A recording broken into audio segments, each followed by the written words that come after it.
But now what I want to talk about is the engagement and the support, because this is really where I started to scratch my head. Attendance was good. Engagement. Let's talk about this. On the YouTube side, even though we had so many people on the stream, almost no one was talking. Normally for a hot new game like this, I'd have people tagging me in the chat. We'd be having conversation. We'd be joking about the game. We'd be having a good time.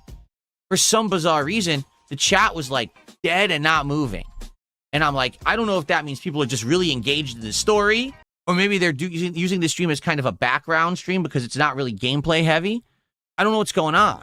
But it was weird because, again, engagement is very, very critical to the success of a playthrough. I need people to be paying attention and caring about what I'm doing on stream, or else why am I streaming it? And I noticed that basically the engagement was very low on the YouTube side. On the Kick side, the engagement was very high, but it was for bad reasons. Basically, on the Kick side, everyone decided, oh, we don't like narrative-based games anymore, so we're just going to keep doing the thumbs down Patrick from SpongeBob emo. Now, here's the thing. I get it. It's funny. It's a meme. Let's all meme together, right? You want to do that for a little bit? Fine. But I'm not exaggerating when I tell you I ignored it, and they did it for over an hour straight. And it was almost every single person in the Kick chat was doing it. It got to the point where there were actually a few people who legit wanted to talk about the game, and their chats were flooded off the screen and they couldn't contribute because these people were flooding the chat with spam. That's just not allowed. Sorry, it's my place of business, not yours. It's my, place of work where I want people to be able to have intelligent discussion about what I'm actually streaming. You can't just spam like that nonstop. Now, I was very lenient.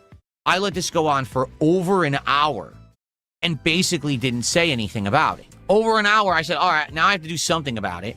And I said, guys, please stop. If you continue to do it, I'm going to time you out. People kept doing it. So I ended up timing out something like 20 accounts. Okay.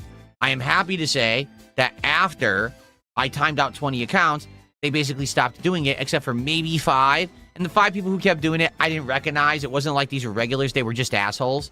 So I then banned them because they basically double whammy. You got to learn your lesson. And after that, it stopped. It was disheartening to see, on the one side, the people who usually engage in a positive way and have a good time were literally quiet, dead quiet.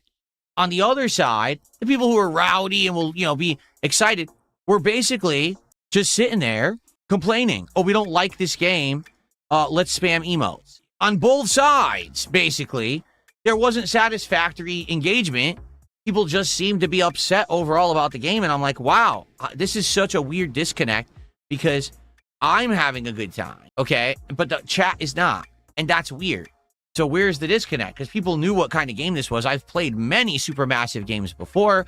You've seen the formula for these games. It's survival horror with choices and a little bit of sneaking and other content. You know what I'm saying? So what can I say? Now, the other thing is, the whole idea behind a game like this is that you play the game, right? And as you're playing it, you make choices. And if you fail, you're like, okay, remember the choices you made, because you could do a second run where you can fix them later. Well, if no one likes the first run, obviously I'm not going to do a second. What's the point? But that sucks, because that's kind of the fun of this kind of game, is being able to go back and see how different choices lead to different outcomes and who lives and who dies. But if everyone's tired and bored with this game, then I can't do that. So it kind of was this like double disappointment, because the live audience wasn't liking it. And at the same time, this is going to take away from my overall enjoyment, because I know I'm not going to get to try to do alternate choices later because no one cares about this game. Yeah, pretty disheartening. And then on top of all of that, okay, we got to talk about support, because it is an important part of the equation. Just on the DSP morning show, okay, I had accumulated something like 30 plus bucks of support.